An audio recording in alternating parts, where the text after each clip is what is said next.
Hollywood llevó a la pantalla la historia de un piloto de combate, una aptitud muy difícil de alcanzar y cuyas misiones son realmente arriesgadas. Pero ¿quiénes son y cómo se forman los pilotos de combate argentinos?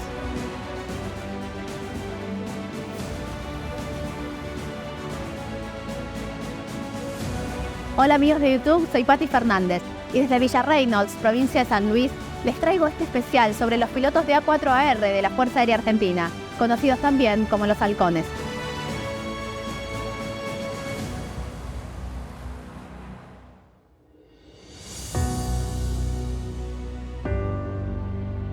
En la actualidad, los A4 son la columna vertebral de la aviación de caza de la Fuerza Aérea Argentina.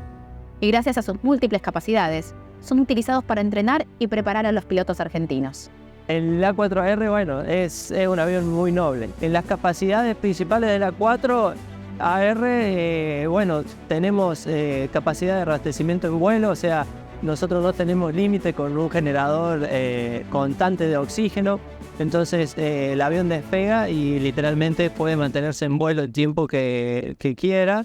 Después tenemos capacidad de portar armamento inteligente. Entonces, de acuerdo a qué es lo que se ponga en la estación del avión, es lo que puede hacer. Sumado a esto, capacidad de combustible, velocidad y autonomía, nos hace poder cubrir gran parte del terreno de nuestra República Argentina sin necesidad de depender de algún repostaje en tierra. Lo que buscamos es que el piloto nuevo empiece a adaptarse al avión para que empiece a aumentar sus capacidades y pueda explotar las capacidades del avión al máximo.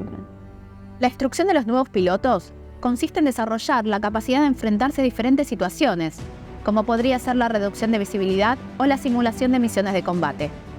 Físicamente, uno como piloto sufre algunas cuestiones físicas que son propias de la inercia, de efectos físicos que debido a la gran velocidad y maniobrabilidad de los aviones, uno tiene que estar preparado para resistirlos. Las fuerzas G, como son conocidas a veces, suceden cuando uno produce un cambio en la trayectoria de la aeronave, entonces por propia inercia el cuerpo quiere seguir el movimiento que traía, pero obviamente la aeronave lo está cambiando de su eje.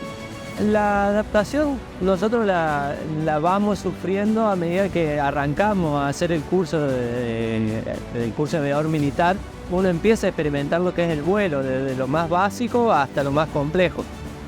Cuando pasamos por Mendoza, donde está la escuela de caza, que hacemos el curso de estandarización para aviadores de combate, uno empieza a experimentar más todas estas sensaciones del combate, ya sea en misiones de aire a aire o misiones de aire-tierra.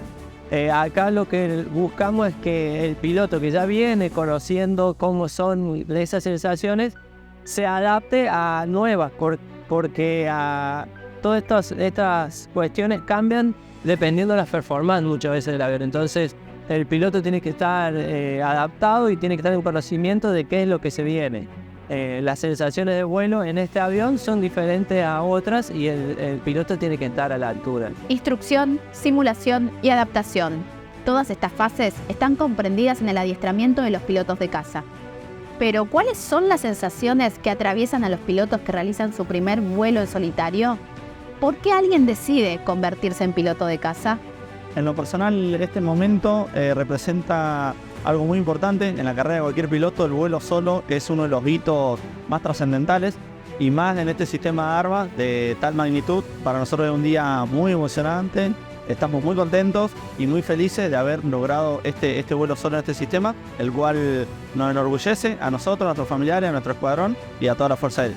En mi carrera he volado últimamente el avión Embraer 312 Tucano, perteneciente a la ciudad de Reconquista. Al llegar a este sistema de armas, la verdad que el cambio fue marcado. Volar por primera vez, en mi caso, un avión de reacción, el cual da sensaciones diferentes, sensaciones en el cuerpo, aceleración, velocidad.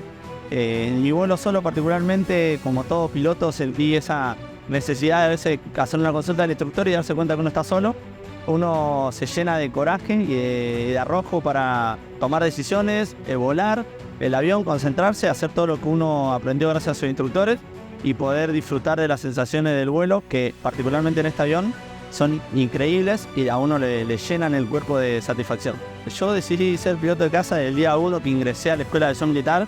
Creo que uno ingresa por las 2 torres que llamamos nosotros, mira al cielo y ve un avión de combate volar. Uno quiere ser piloto de caza, de las películas o de todo lo que uno se va alimentando. Y día a día, paso a paso, ir cumpliendo el sueño y hoy estar acá es uno de los mayores honores que he tenido en mi vida y espero así se mantenga esa llama viva para toda la carrera.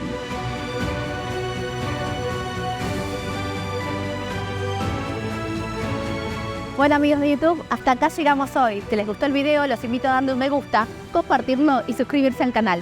Hasta la próxima.